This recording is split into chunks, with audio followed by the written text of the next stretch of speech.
Welcome back to the What's Cooking Show. Again, we have the top chef in St. Landry Parish for 7 years now. That's going to be cooking a wonderful ossobuco for us today. Jason, where are we at? All right, Joey.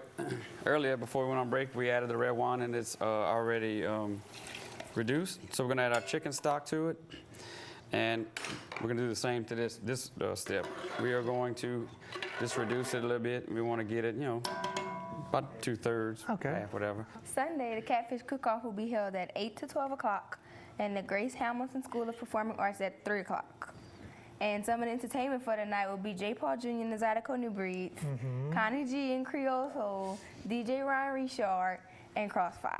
And if they want all the information all together, they got a special website that you can go through. What is it? You can go to townofwashingtonla.org.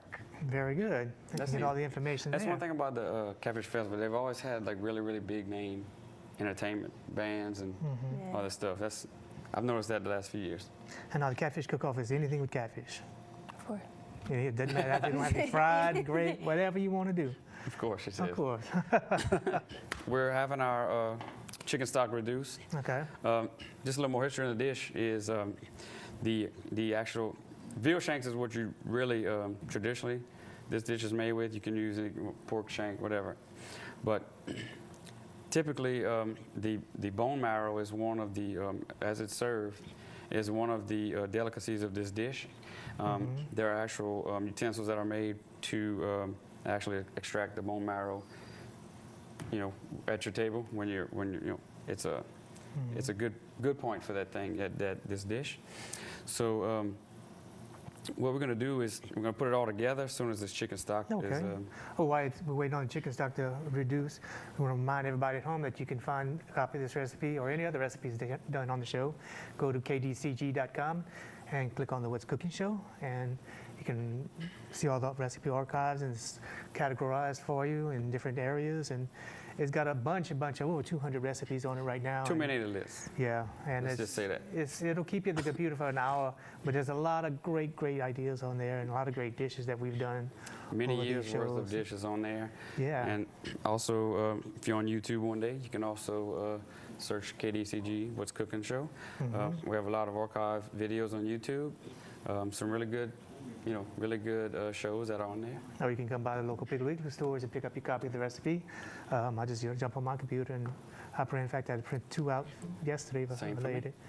You know, it's just, they really like the recipes and stuff, and they enjoyed our Thursday night show now when we moved over. So, but everybody seems to be catching it good.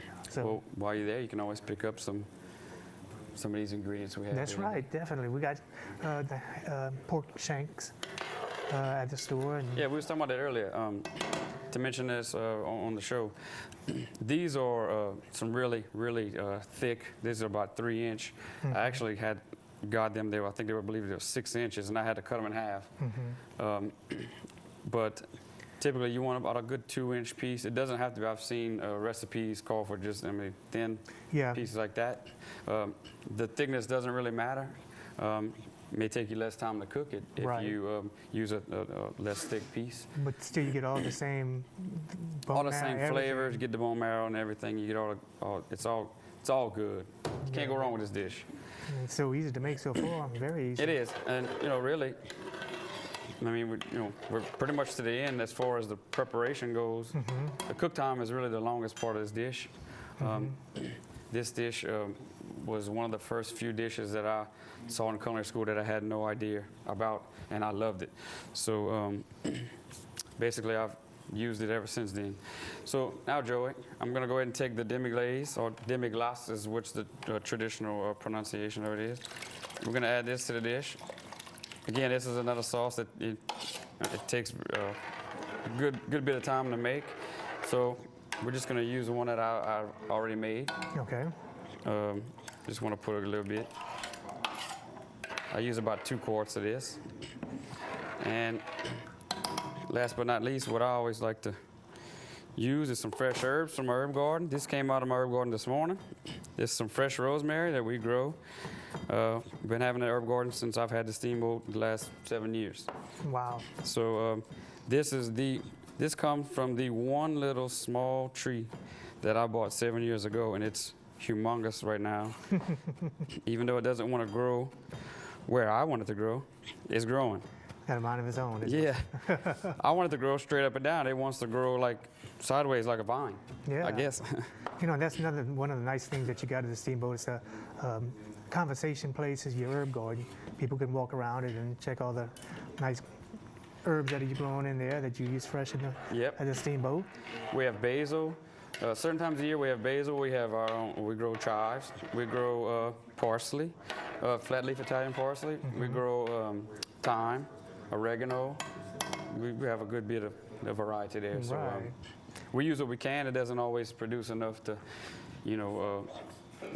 to have enough of it in the restaurant Okay. to sustain a good, day-to-day thing. But it gives us enough to play with and use in special dishes, stuff like that. That's right. So Well, on that note, we're going to go ahead and back to Ms. Montreal.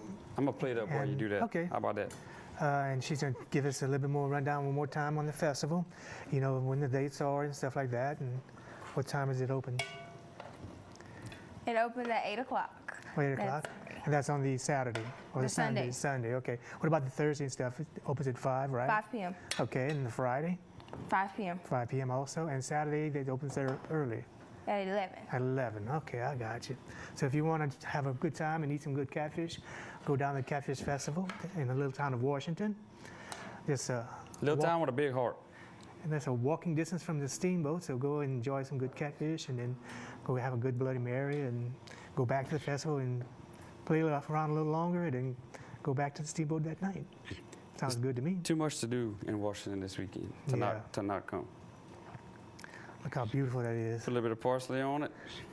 And if you're lucky enough, and I know Jason does his specials almost every day, because he's got so many different specials that he does, that maybe he'd be lucky and catch Asabuco in time.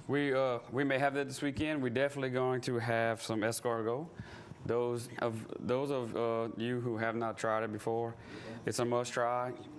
If you can get past the idea of it's a snail or whatever, it really the way we do it and prepare it and serve it, it's really not. It's got the mouthfeel of a sautéed mushroom. It's no different than that. It's got a lot of good flavor. It's earthy. It's one of my favorites. Well, I'm going to go ahead and put us a little glass of wine because I know we're going to be eating very soon. This dish will go great with any kind of red wine. For those of us that are not 17, we're going to have some. And it goes perfect with this dish. Of course, you can drink any kind of wine you prefer, but red would be a great wine with this. Great, fantastic. So, if, again, go down to the Catfish Festival. The dates again? April 18th, Thursday, all the way to Sunday, April 21st. And you can see the beautiful Montreal. She'll be there representing the Eating town all of that Washington and the Catfish Festival. Jason, we're going to be eating good in a few minutes. Let's do it. Thank you all for watching the Ready. What's Cooking Show, and join us back next week.